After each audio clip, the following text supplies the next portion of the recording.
আসসালামু আলাইকুম। সবাই কেমন আছেন? ভালো আছেন তো? আপনাদের এই যে ফাতেমা আপু চলে আসছে কিন্তু ব্লগ ভিডিও নিয়ে। কত কষ্ট করে তারপরেও দেখেন আপনাদের মাঝে রান্না বান্নার সময় একটু টুকিটাকি ভিডিওগুলো হচ্ছে আবার শ্যুট করে, সেগুলো আবার এডিট করে আপনাদের হচ্ছে কাছে পৌঁছানোর জন্য। যাই হোক, আমি আজকে রান্না করছি হচ্ছে ডিম আর আলু দিয়ে বগুড়ার ঐতিহ্যবাহী ঘাটি। আর এই ঘাটিটা খেতে এত মজা লাগে, তা আমি তো খুব বড় ফ্যান হয়ে গেছি বগুড়া শহরে আসার পর থেকে। মাংস দিয়ে আলুর ঘাটি, ডিম দিয়ে আলুর ঘাটি, তারপরে হচ্ছে মাছ দিয়ে আলুর ঘাটি। যাই হোক, আজকের আবার আলুর ঘাটির সাথে দিচ্ছি হচ্ছে পটলটাকে একটু হালকা তেলে হলুদ দিয়ে ভেজে নিয়ে তারপরে এভাবে রান্না করে খেলে অসাধারণ লাগে। যাই হোক, আমার কাছে অসাধারণ লাগলে তো হবে না, আপনাদের কাছে আসলে কেমন লাগে অবশ্যই একটু কমেন্ট বক্সে বলবেন ভাইয়া আপুরা। তো যাই হোক, এখানে আমি কিন্তু সুন্দর করে হচ্ছে লাল লাল মানে একদম ব্রাউন কালার করে ভেজে নেব, তারপরে দিন আমি সুন্দর করে রান্না করবো। আর আমার রান্নার রুমটা সবাই ইগনোর করবেন, কারণ আমার রান্নার রুমে টাইলস নেই, হাজার পরিষ্কার রাখলেও দেখতে ভালো লাগে না। যাই হোক, কিছু করার নেই। আর এদিকে যে আমি মাছের চাকা দিয়ে ধুন্দুল ভর্তা করতেছি। আপনারা আসলে ধুন্দুল ভর্তা খান কিনা জানি না। আর সকালবেলা উঠে তো আমার একদম কি বলবো, গৃহযুদ্ধ শুরু হয়ে যায়।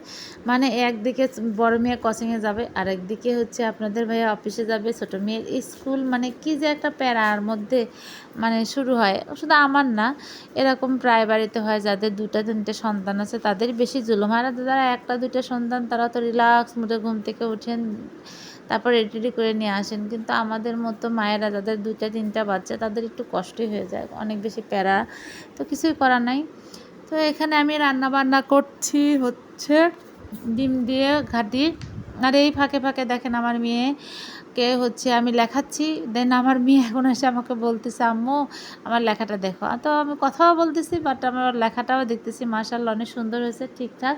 তুমি এখন অন্য খাতা লেখো, আমি এখন হচ্ছে ভিডিওতে হচ্ছে ফোকাস দিই। যাই হোক, আমি এখানে হচ্ছে মশলা কষায় নিচ্ছিলাম। আর অনেকক্ষণ মশলা কষানোর পর হচ্ছে যখন একটু হালকা হালকা তেল উঠে আসে তখন আমি দিয়ে দিই। তো আমার রান্নাটা আসলে একটা আর্ট, তো এত তাড়াহুড়োর মধ্যে তো আর অত ভালো করে রান্না করতে পারি না। জীবন বাঁচানোর জন্য, খাওয়া পড়ার জন্য যতটুকু করা দরকার ততটুকুই। তাই আলহামদুলিল্লাহ অনেক বেশি মজাই হচ্ছে, তো সমস্যা নাই।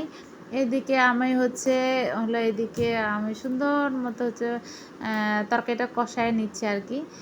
আমাদের এদিকে কষানোই বলে। যাই হোক, সবাই মনে হয় তাই বলে। আপনাদের এলাকায় কে কী বলেন অবশ্যই বলবেন। আর ভিডিওটা ভালো লাগলে অবশ্যই লাইক কমেন্ট শেয়ার করে দিবেন, তাহলে অনেক বেশি খুশি হব।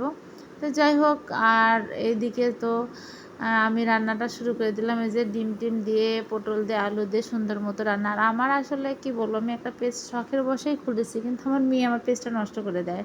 আমার বড় মেয়ের আসলে মনে হয় ভালো লাগে না।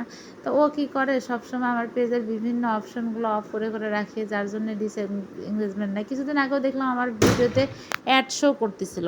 অ্যাড শো করলে আস্তে আস্তে হয়তো ভিডিওটা ভাইরাল হওয়ার পথে হতো, কিন্তু সেটা মনে হয় অফ করে দিছে না, কী করছে আল্লাহ জানে। তো যাই হোক, ও আসলে চায় না যে আমি হচ্ছে টুকটাক ভিডিও বানাই। ও আসলে অনেক গালি পারে আমাকে, বলে আম্মু থাক, এগুলো করার দরকার নেই। তো আমি জাস্ট শখের বশেই করি, ভালো লাগে, সময় কাটে। বাইরের মানুষের সাথে মেশার চেয়ে রুমে বসে টুকটাক ভিডিও আপলোড দেওয়া মন্দ কিছু না। মানুষের নামে নিন্দা সমালোচনা পরচর্চা না করাই ভালো, তার চেয়ে এটা করা মনে হয় অনেক বেশি ভালো। যাই হোক, আলহামদুলিল্লাহ আমার রান্না বান্না শেষ করে মেয়েকে স্কুলে রেখে এসে যে আমি একদম শান্তি মতো 1 প্লেট ভাত খেলাম। আলহামদুলিল্লাহ অনেক ভালো লাগলো। আর আপনাদের কেমন লাগলো অবশ্যই বলবেন। বিশেষ করে মাছ ভর্তাটা অনেক মজা হয়েছিল, কারণ আপনাদের ভাইয়া অনেক মজা করে তার হাতের স্পর্শে এত সুন্দর করে ভর্তা করে, মাশাআল্লাহ মাশাআল্লাহ অনেক মজা। সবাই আমার পরিবারের সদস্যদের জন্য দোয়া করবেন, যেন আমরা সারা জীবন অনেক সুখে শান্তিতে সবাইকে নিয়ে একসাথে থাকতে পারি।